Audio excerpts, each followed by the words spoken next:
आदरणीय लालू प्रसाद यादव जी, आप मुझे नहीं जानते पर मैं आपको कभी नहीं भूल सकता। मैं आपके ही राज्य का साधारण और एक जागरूक नागरिक हूँ। लालू जी, मैंने और मेरे जैसे कईयों ने जो मुसीबतें झेली है वो बुलाने लायक नहीं है। हो सकता है अलग अलग लोगों की परेशानी की वजह अलग अलग हो, पर कारण आप ही थे। हमारी परेशानी की वजह वो जंगल राज थी जिसके शासक आप थे। उस जंगल राज की वजह से हमने अपनों को खोया है, किसी ने अपना घर खोया, किसी ने अपना रोजगार और पता नहीं क्या क्या।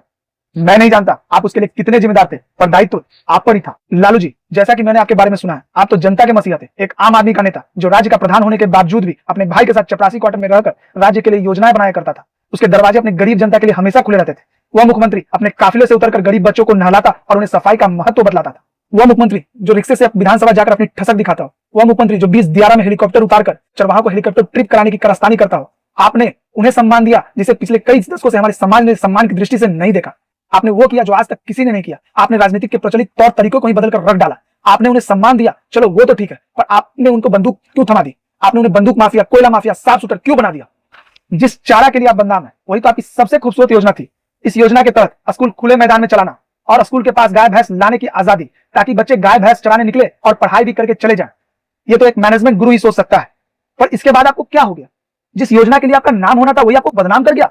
परिवारवाद, जातिवाद, भ्रष्टाचार और जंगल राज आपकी पहचान बन गई। खैर, आप 2015 का चुनाव महाहट जोड़ कर जीत तो गए, बिना मेल के बिया कनपट्टा पर सिंदूर। मोदी जी ठीक से बोली नहीं तो नस फट जाएगा।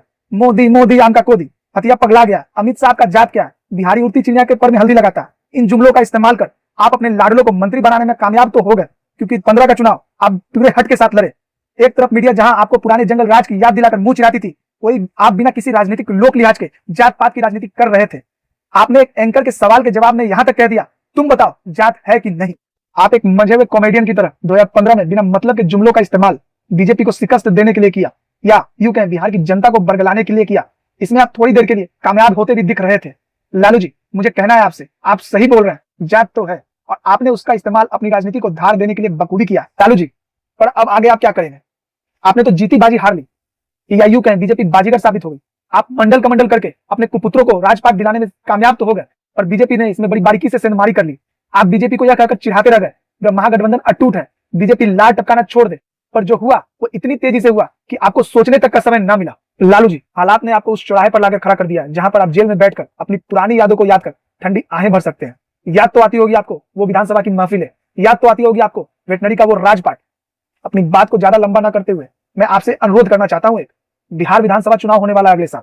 मुझे नहीं पता आपकी पार्टी की स्थिति उस वक्त क्या होगी, आप सत्ता में आएंगे या नहीं, पर एक अनुरोध करना चाहता हूं आपसे, यादव वंशी होने के पहले आप भारत वंशी हैं, इस बात का ख्याल रखेंगे। फिलहाल चलता हूं। जय हिंद।